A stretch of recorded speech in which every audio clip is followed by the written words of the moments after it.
go and share some time with Mandy as well and support Maureen and her group as they support us. So anyway, welcome everybody. Good morning. Good morning.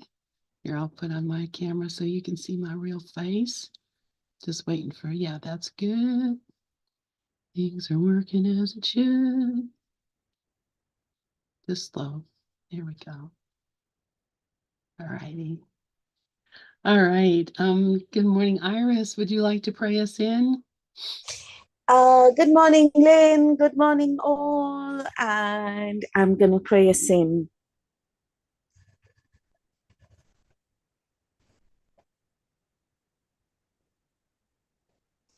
I am here only to be truly helpful.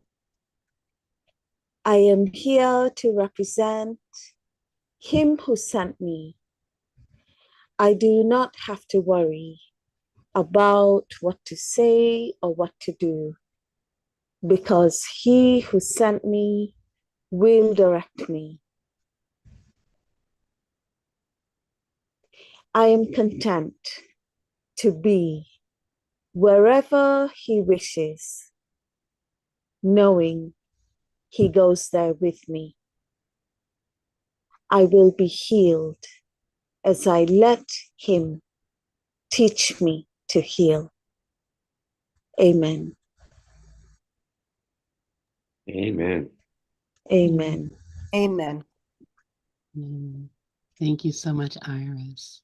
So let us get our reading up. Of course, let's see first. Excuse me. I still have a lot of congestion. I'm working on it though and clearing it up. And so I don't want to make, I will mute my mic so folks can read. So we are here again. Amen. Thank you. We're in chapter 3, the innocent perception, and we are in the section now, section 5, beyond perception. And we read paragraph 1 last week, and I think we got into paragraph 2. But maybe someone would like to read 1 again before we move along, since we're so close to the top here. And who would like to read? I guess I need to put up my little list of participants so I can see if anybody has their hands up. There we go. All right. Would anyone like to read paragraph 1?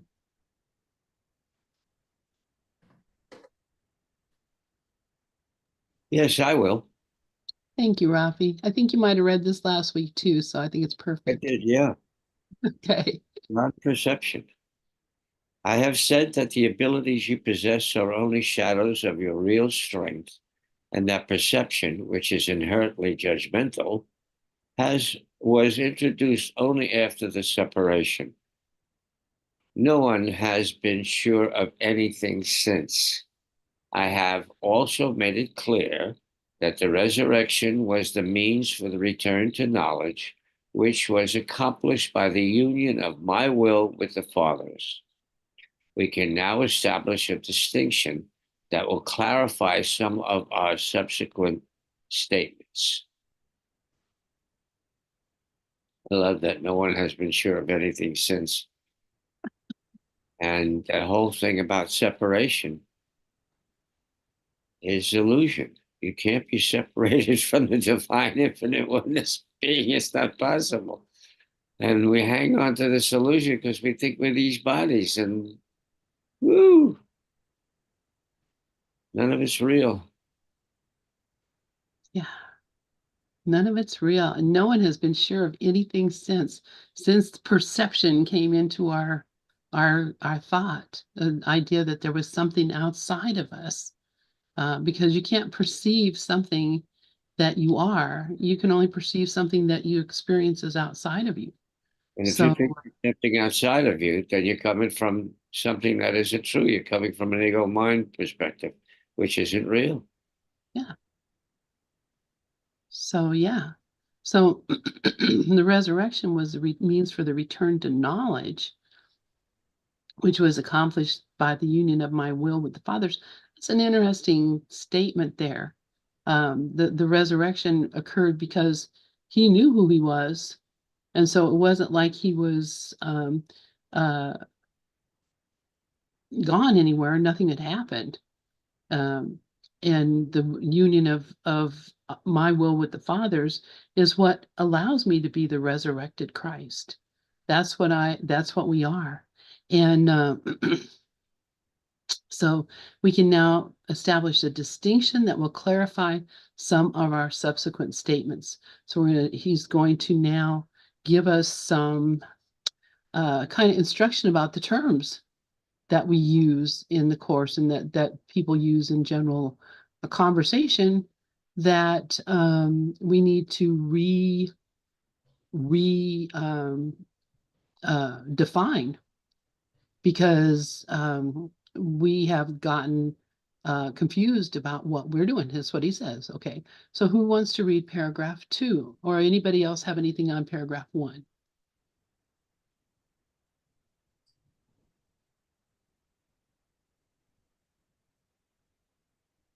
All right.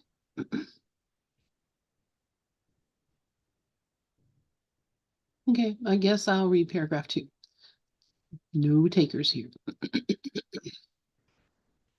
All right. Since the separation, the words create and make have become confused. When you make something, you do so out of a specific sense of lack or need. So I need a house, so I have to make a house. I need clothes, so I have to make clothes. Or I need money, so I have to make money. There's all this sense of lack or need. Well, I have to make. Anything made for a specific purpose has no true generalizability. Generalizability. That means that my dress is not your dress. My house is not your house. My country is not your country. We made up these things to keep us separate, right? To keep us distant from each other. So there's no way that I can share it with you. And as Dove often points out to us in what is real has to be generalized. Everyone has to be able to share it. It's not real if not everyone has it. To have, give all to all. So anything made for a specific purpose has to belong to everyone. That's the difference between made. When you make something to fill a perceived lack, you are tacitly implying that you believe in separation. The ego has invented many ingenious thought systems for this purpose. None of them is creative.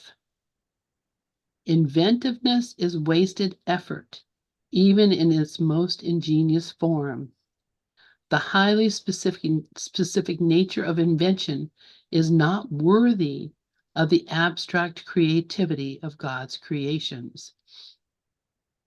So he's making the real difference between what creativity is and what inventiveness is. We invent because we lack. We create because we love. The creativity of God's creations belongs to everyone. What we create is eternal. What we create is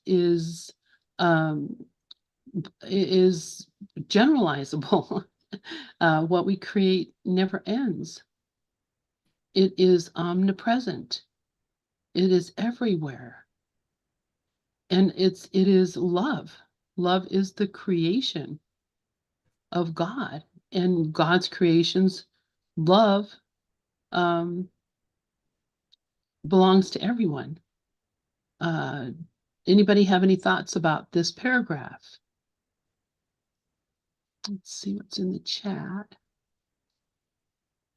Okay. Oh, all right. Glorian, seeing you in the light of I am, what I am, what I am, what I am. All right, Iris, please go ahead. Yeah, thank you, Lynn. I remember because I wrote some notes down about I'm going to read them again, but it's for my benefit because I remember reading these notes and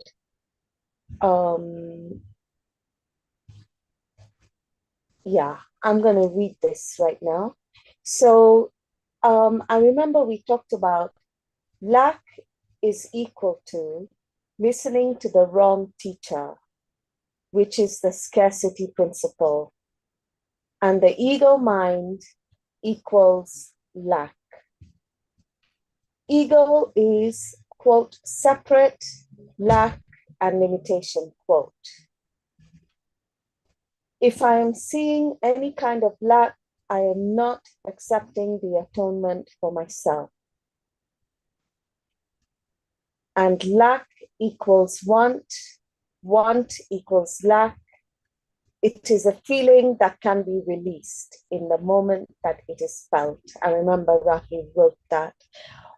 And then I listened to something else afterwards, and it said, it was on one of the teachers was sharing in ACIM Gather, and it said, all things are possible so that we can be fearless extensions of God's love.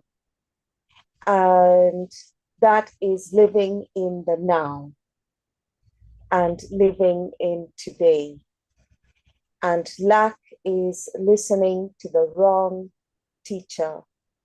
And it's really a fantastic reminder because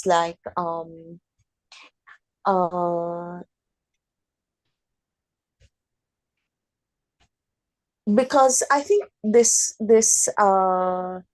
I mean, this is like the conditioning of literally every person, every human being. And like one of the things I noticed this week was that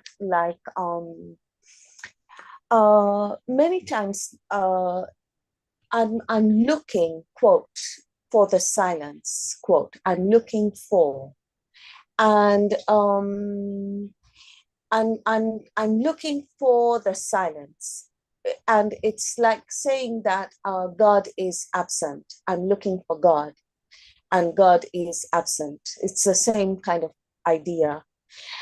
And like one of these mornings when I woke up, and it was, I just had this idea that crossed my mind that was, I'll say like it was just really a great idea. And so as soon as I woke up in the morning, I had this idea that I've been looking for the silence, which means like I've been wanting my thoughts to be quiet and like and all this other stuff. And then I realized that I don't need to look for the silence because I am the silence. I am the silence. So I'm always silent. And I'm just thinking that I'm not. And I'm always the silence.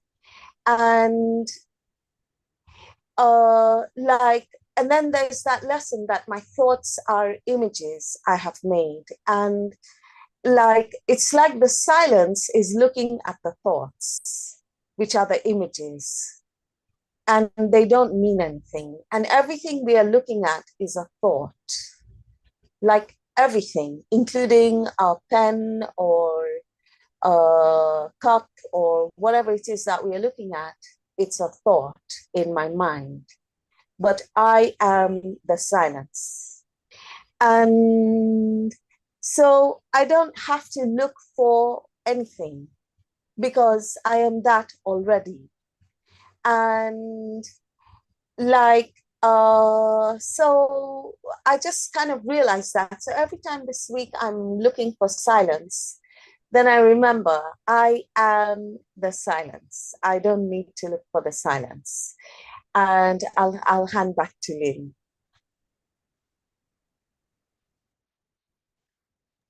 That that is beautiful. Yes, I am the silence. I am the sky. I am the still pond.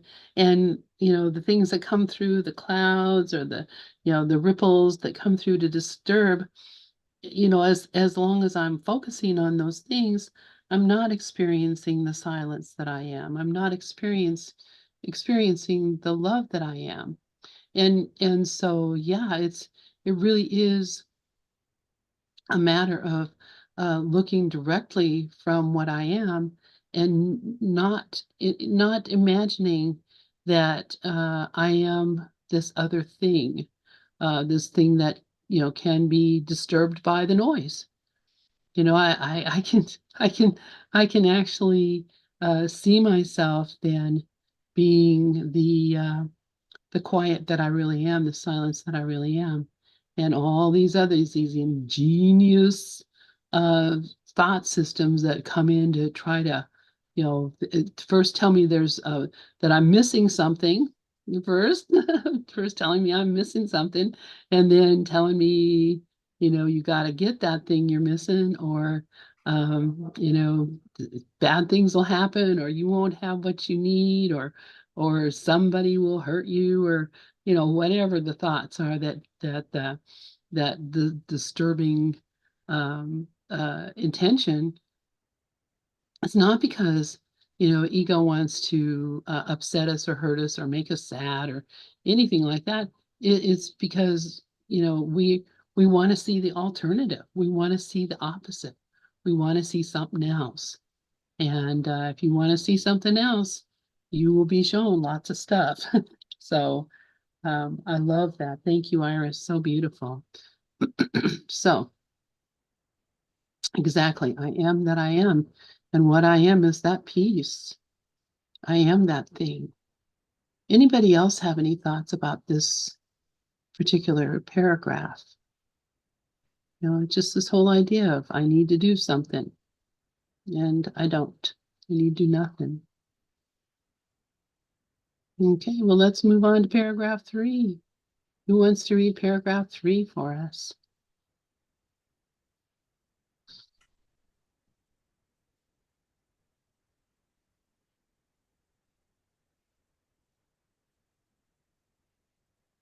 Can I take another shot? Absolutely. I love hearing somebody else's voice. Number 3. Knowing, as we have already observed, does not lead to doing. The confusion between your real creation and what you have made of yourself is so profound that it has become literally impossible for you to know anything. Knowledge is always stable, and it is quite evident that you are not. Nevertheless, you are perfectly stable as God created you. In this sense, when your behavior is unstable, you are disagreeing with God's idea of your creation. You can do this if you choose, but you would hardly want to do it if you knew you were in your right mind. Well, ego is never a right mind, and it always wants to be right. So it hangs on to, I don't have enough. I don't like you. I want you to like me. I can't stand. I can't stand what's going on here. I want to change it. I don't want to do this. I want to know what's gonna happen later. What happened before? None of that's got anything to do with the reality. That's all of that noise is going on. But if we stand back and look at it and just see it as being projected onto the screen of our awareness, then we become the observer of it. And none of it can have any effect on us at all. Because then we go back to realizing and just recognizing that peace, the silence, the quiet that's always there. It's obvious, it's omnipresent, and all we have to do is just stop identifying with thoughts and feelings, and just come and know it's there. There's this who was it that put it this way? I forget. That there is this infinite spiritual constant love supporting us every step of the way. Well, just get in touch with that. If that's the reality, then the rest of this stuff is all gobbledygook. It's just got, it's nonsense. And we don't have to take it serious. Every time a thought comes into me, I look at it, I go, so what's that thought for? There's no purpose at all. It's meaningless. And it just fades away. What's this feeling for? Well, it came up to leave. Okay, good. Can I let it go? Yes. Boom. And it's gone. And right away it's back to recognizing the obvious quiet, the obvious silence. It's omnipresence. And that omnipresence is what we are.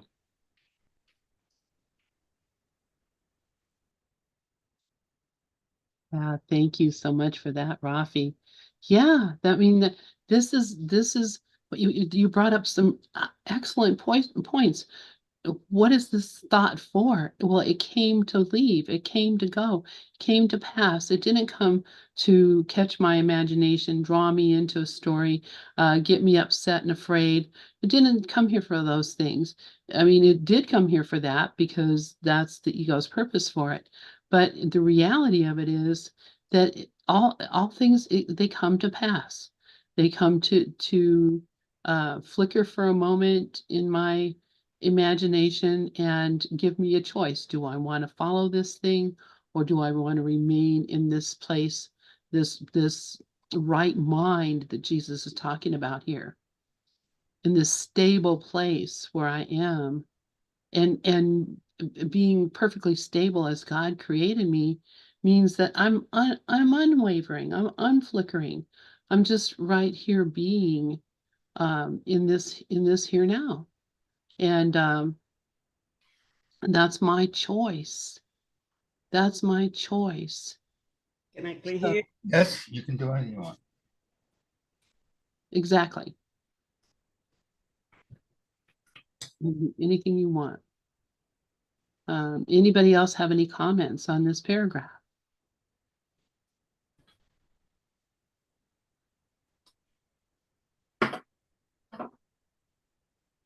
All right.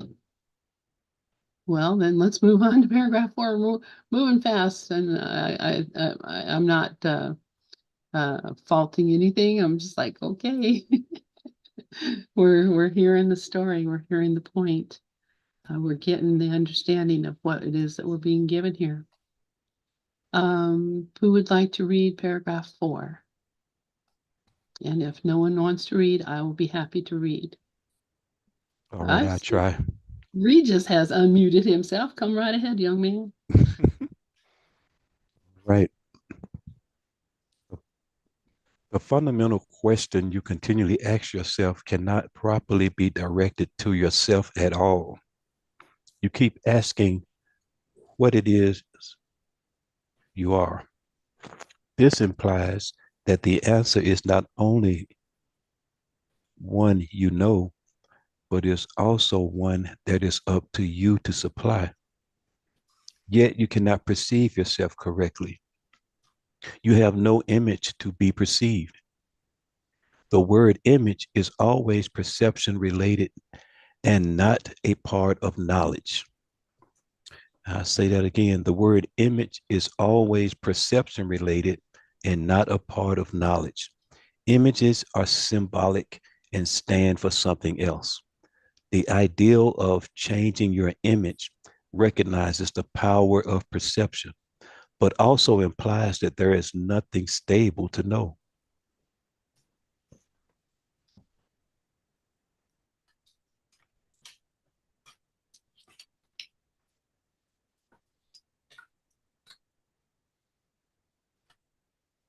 All right. So what am I? What am I? He says, I think you think you know what you are. But you have to come up with the story. You have to come up with the picture.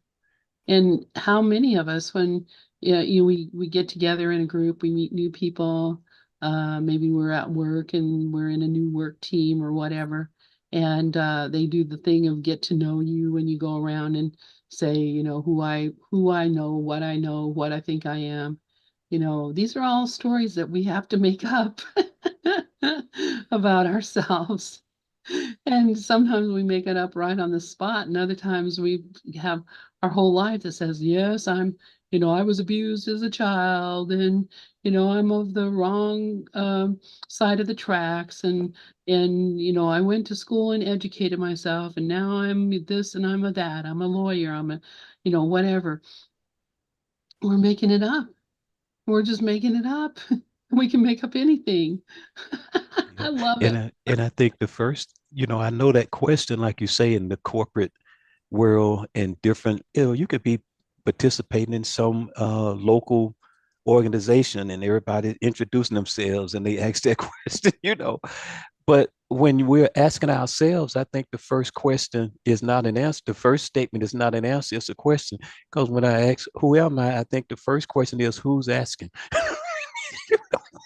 Love And that. if you pause for a minute and say, I mean, you can play along. I retired from corporate America, but you can play along with the game. Uh, and I vividly remember the last meeting I was in like that was probably around uh 2019. Uh, and when it came around me, it was a lot of us in the room, but when it came around to me this time, uh, I was at this place. I said, frankly, there is nothing in this world I can't live without.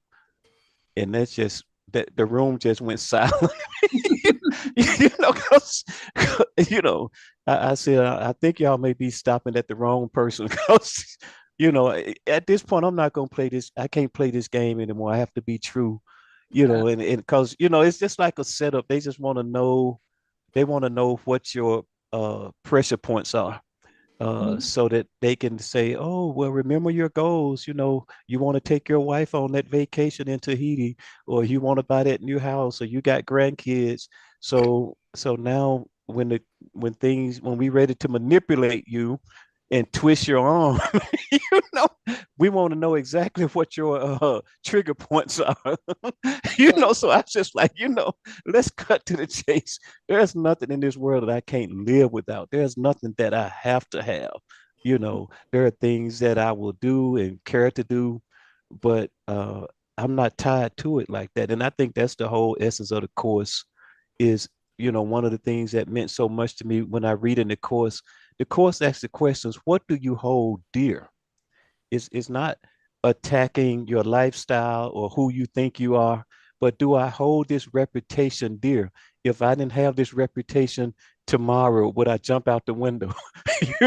Would I lose my peace? Would I lose my mind? If I'm no longer this, whatever I think I am.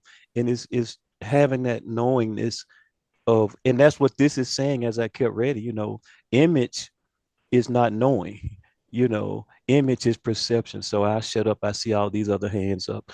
Yeah. You got him going. Thank you, thank you, thank you, Regis. And yeah, you just reminded me when I was, I had been out of work and looking for work, I had just finally, I had come to the point where I was not going to fool around with these people. I would go in for a job interview and they would say, what, tell me about yourself, and I would tell them, hey, you know what, I'm here for the environment. I'm here for the health and safety of people. This is what I stand for. This is what I'm here for. And I will look for and I will find everything that I can to fix if there's a problem and enhance if there's not. And if I find that the person I'm working for, does not support me doing that, then I'll also be very happy to call OSHA or the EPA to let them know that you don't want to be in compliance. And you know, every not a single business took me up on that. But I did find eventually one who just said, "Yeah, I agree with that. Please do that." And I went to work for them.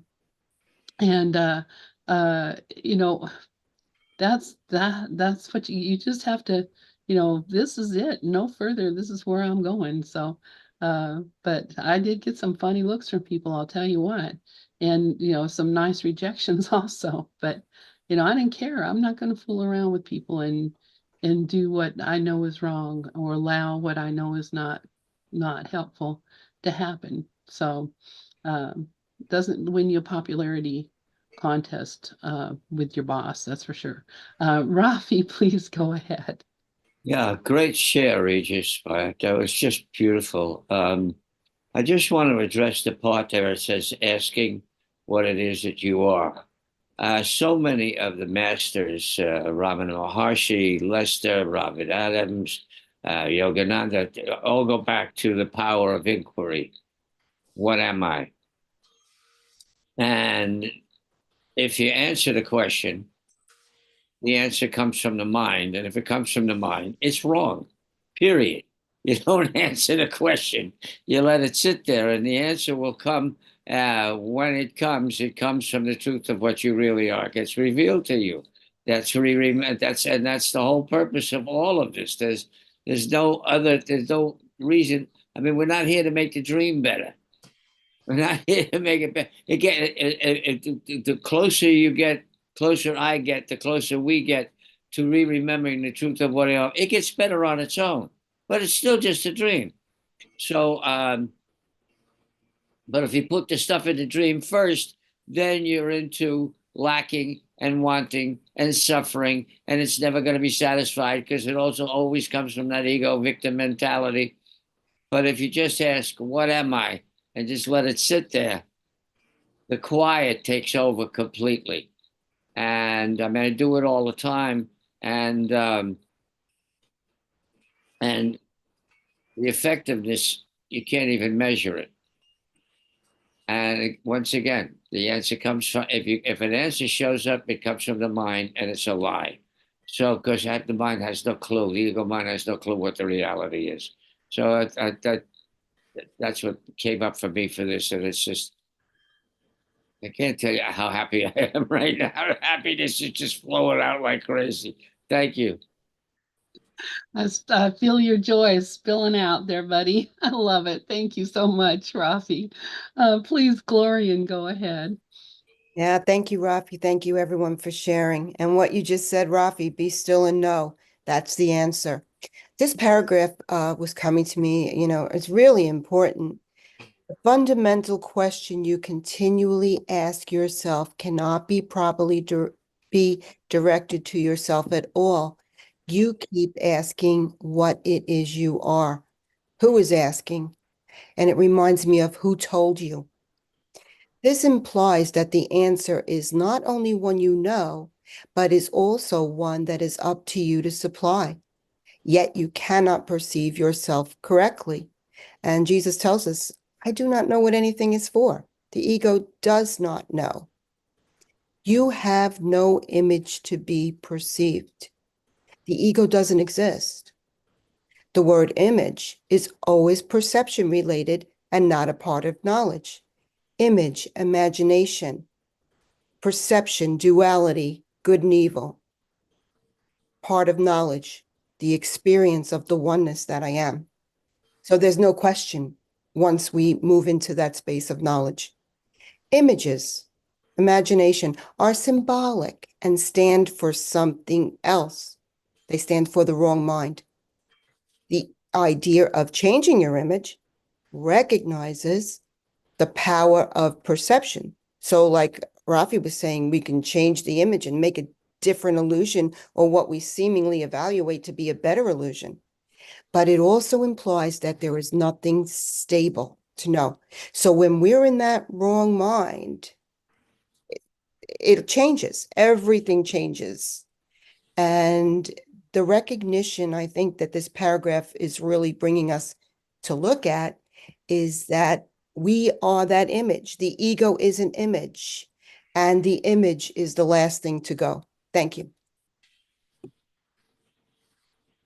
Thank you, Gloria, and God bless you.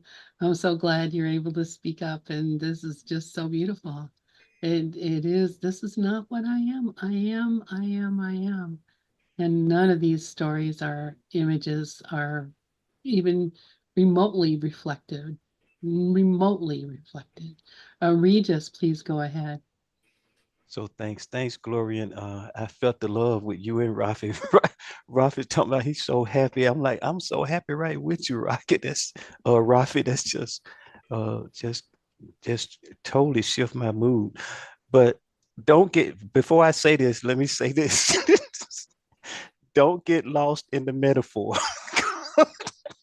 So what I'm so I'm I just want to share about my new role. Like we said, who am I? What am I here for? What am I? So, of course, some of you know, I recently moved to Colorado. And so my new occupation is substitute teacher. So as I bought into, I'm a substitute teacher.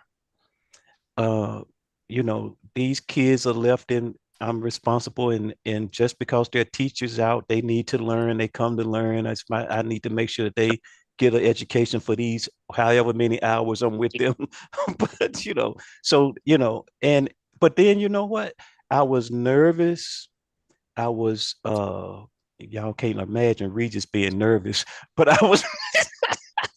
I was nervous. I felt chaos and uncomfortableness, just like I was just running behind the curveball in most of these classes.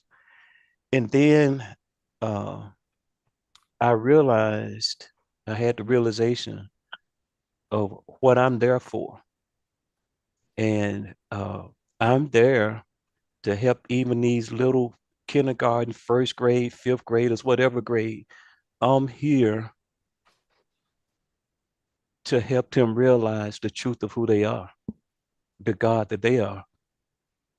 And I I shifted, because these teachers leave you a lot of them, they leave you a whole list of stuff. We need you to cover this. We need you to cover that. We need to make sure they do this and make sure they do that.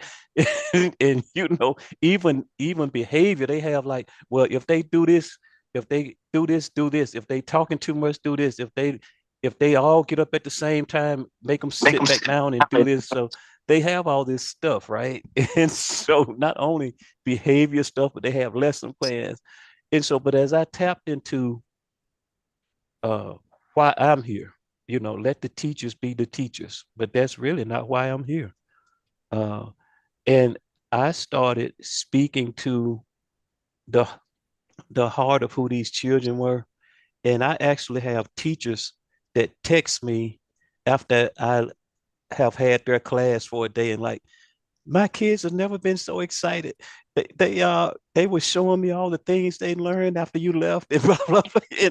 And kids just walking up to me, hugging me and telling me stuff about their personal life, and um kids that don't participate are participating. There's this one boy, he wouldn't, if they were sitting in a circle, he wouldn't sit. And it was acceptable. The teacher had even left me a note: just leave him alone, just let him do whatever, long as he's not disturbing the class. Just he don't, just let him just be in the room, whatever. And so I got her note, I read her note, and then I didn't let her note affect how I related to this kid.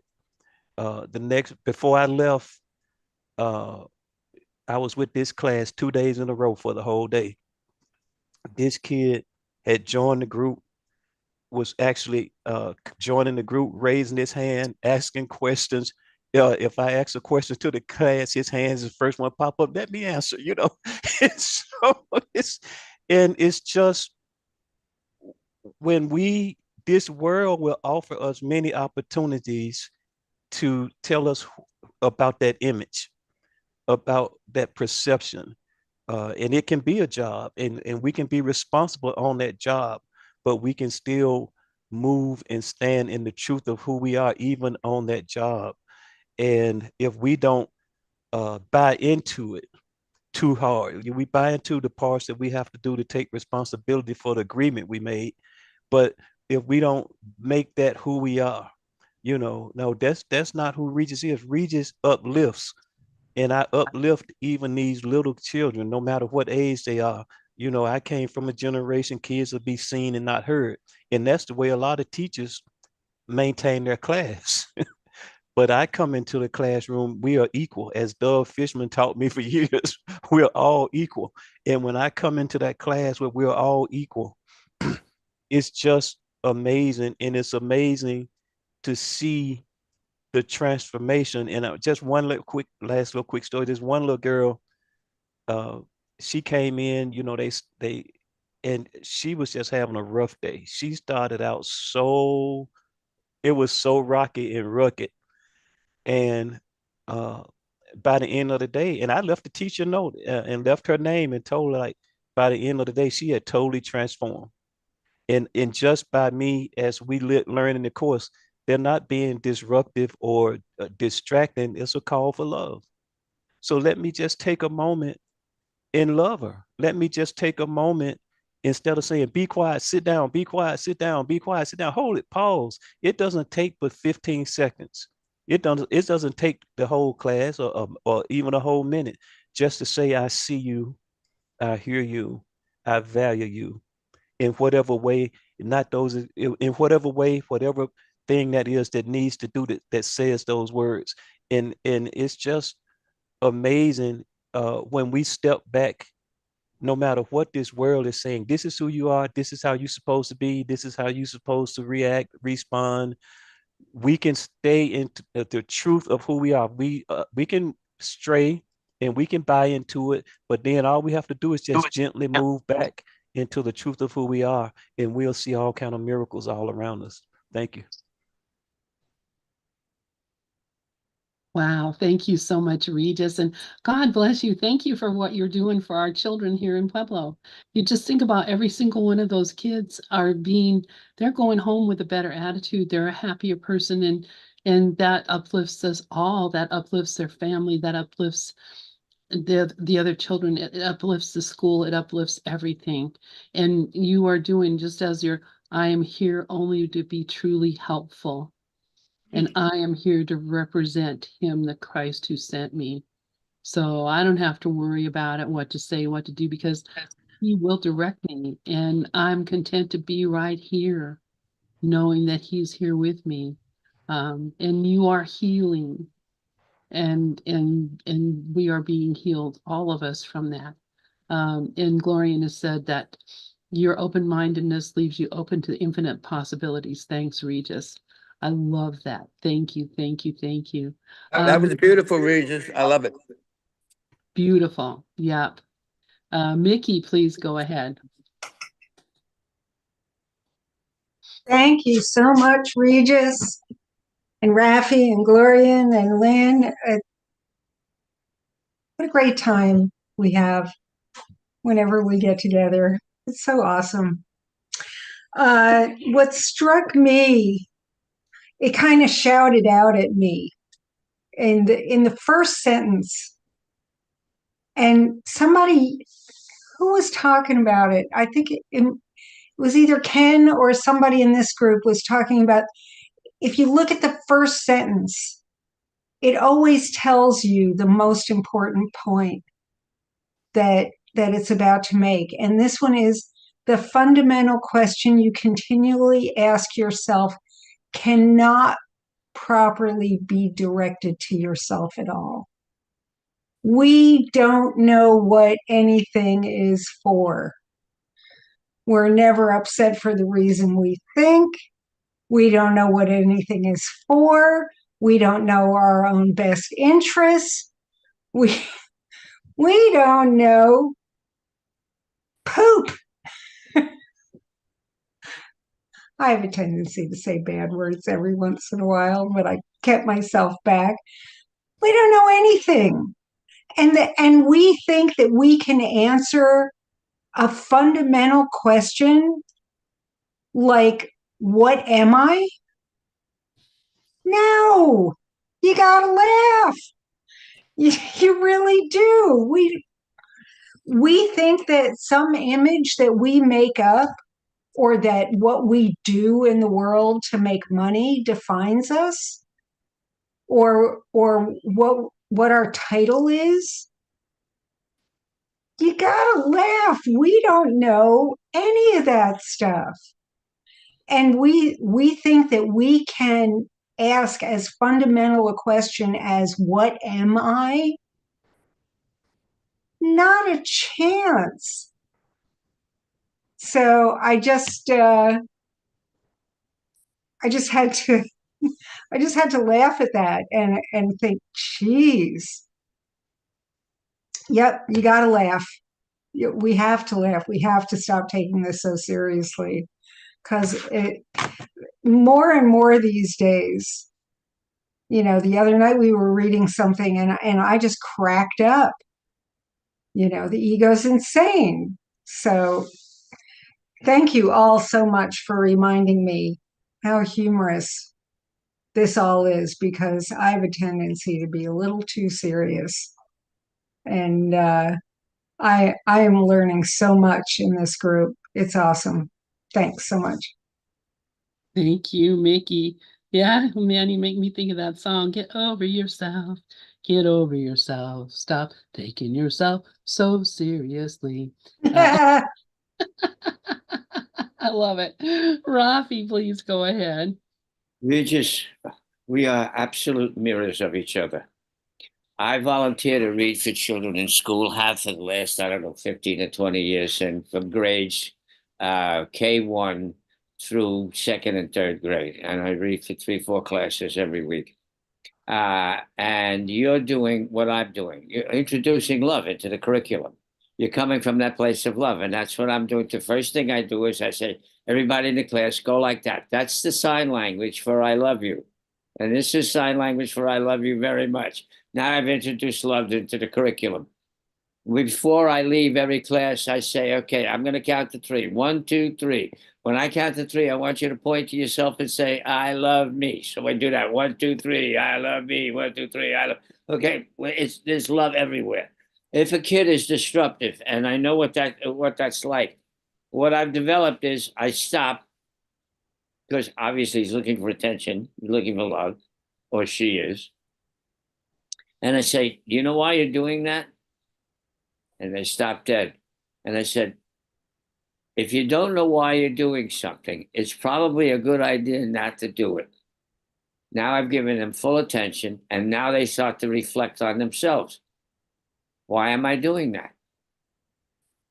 If they come up with an answer or they don't come up with an answer, it doesn't matter because the disruptiveness has stopped immediately because I've given them a new point of view to work from. So again, if you're coming from love, what better place to come from? You're doing it, I'm doing it, and nobody taught me how to do it. Nobody taught you how to do it. It just came through us naturally, and that's the way it's supposed to be. So, thank you for sharing that, boy. It's a great to see that I'm not the only one that's doing this. Thank you so much. Thank you, Rafi. My gosh, yep, we got them all here. Here's Sharon. Sharon, please go ahead. Yeah, I want to thank both of you because I love what you just said, Rafi, because like they don't know what they're doing. It's because they're listening to their mind. And what you said, the way you said that you put up 2 signs, I've been just putting up peace for them to be quiet. And meaning my students, I think I've expressed that I do substitute now and love every minute of it. I go all over too. I'm like, I was in an elementary school yesterday, and on Monday I'm in the high school, and then I'm in the junior high Wednesday. But what I do is I say a prayer before I come into any circumstances. Let me be their love. Let me just see them as pure love. And that has helped me too. But I have so much energy substituting.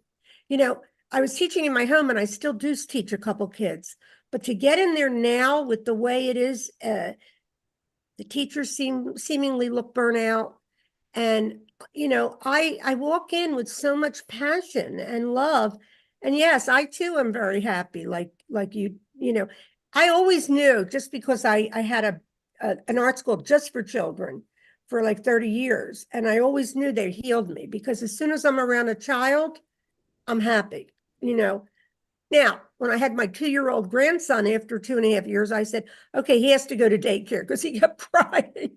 But I still said, my kids, just my children, they laugh at me too, because I am never tired when I'm with children. Their energy is so innocent.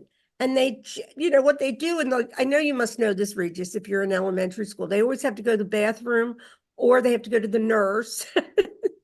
and and all they want really is just to be accepted and loved, right? And I hadn't been able to work for like 10 years because I had autoimmune stuff, and now I'm feeling better. But I feel like it's been a gift that I can do this. I don't feel like I'm working at ever. I'm in that place to just be this love and just show it. And the teachers too, because I tell them these teachers are like my kids' ages now. And when I'm around the teachers, I just want them to love what they're doing. Of course, I see them as love. So however that it goes through them is perfect. But they don't even what I've have experienced recently is just happy teachers too. It like seems like when you have that knowing, you kind of only see really all the positive love in the world. Now, if there's a kid that misbehaves after a while, I will write them up, but I don't do it with anger. I do it with love, because you have to still draw the limit. But I never thought I would love it like I do now. I can't wait to go. And I told my husband, Rafi, about you, because he's 76. And I said, when you get older, that's what I would do, because he loves children too. It heals you, and you're healing them. And our only purpose is love. So it's like, why not spread it? Especially in this political climate. You can't have an opinion or who you like or who you don't like, because it's not anyone's business. And I just want to be okay with all of it, at this point.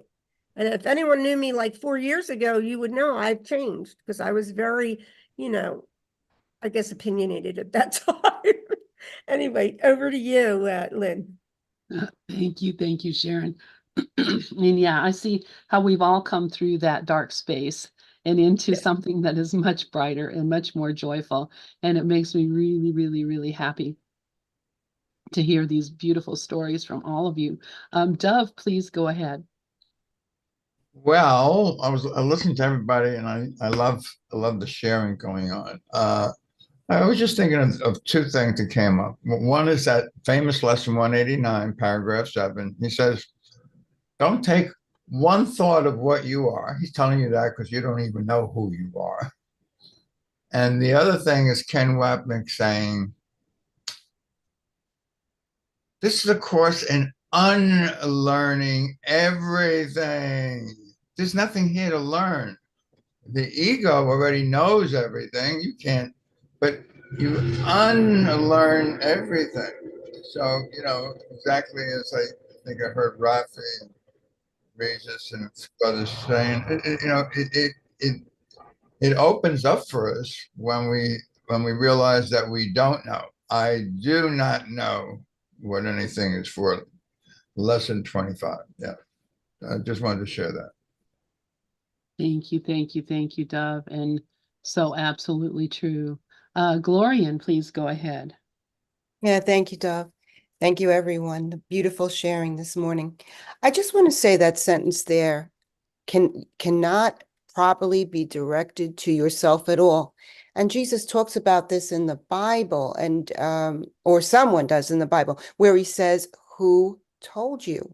Who told you that you were naked? So I think if we just take a look at that and say, cannot be properly directed to yourself at all, that the ego is always labeling you as this or that.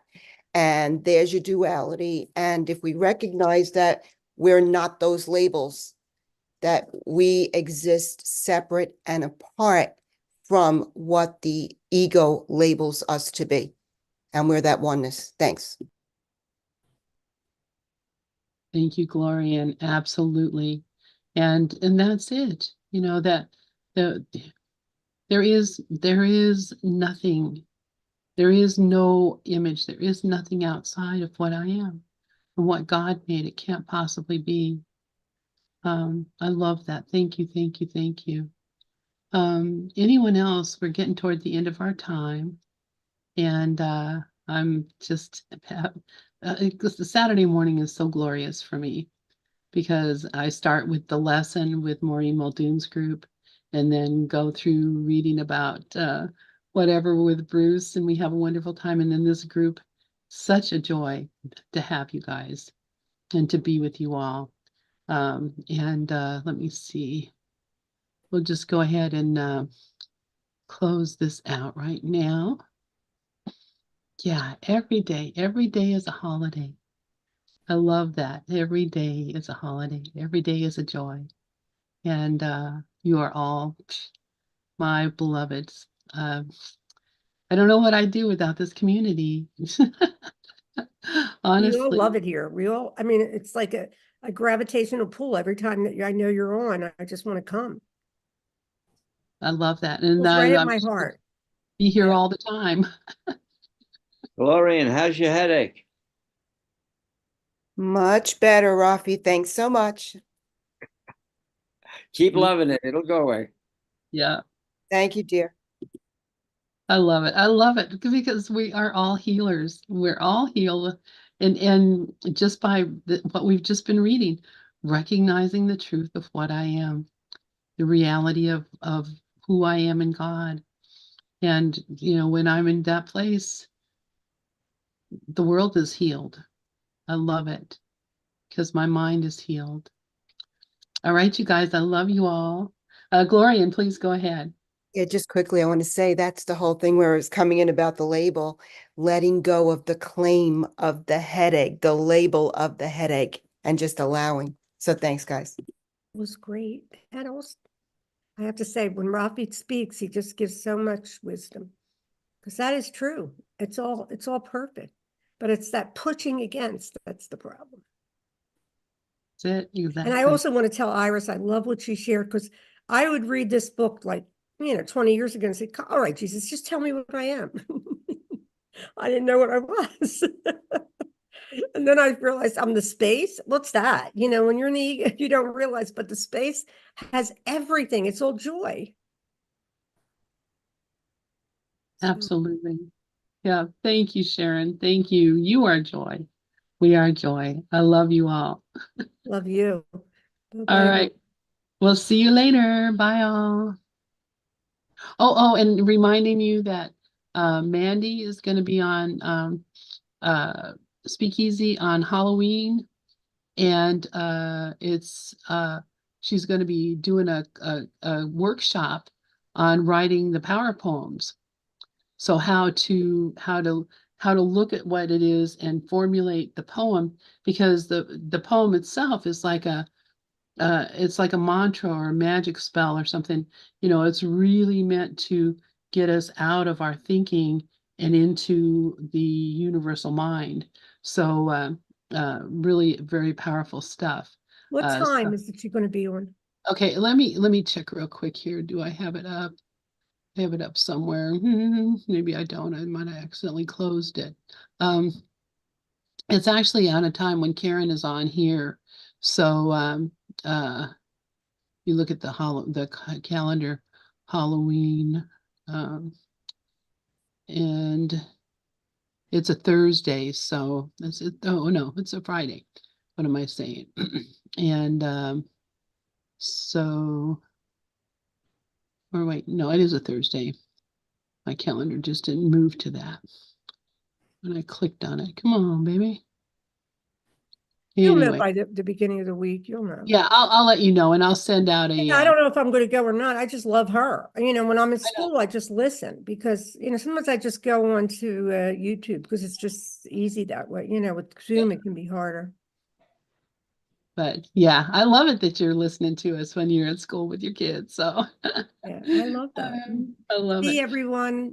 All right. Bye-bye, Have a guys. wonderful day. Hi, Mickey again. Love you all. Bye. Bye, love. Bye. All right, bye.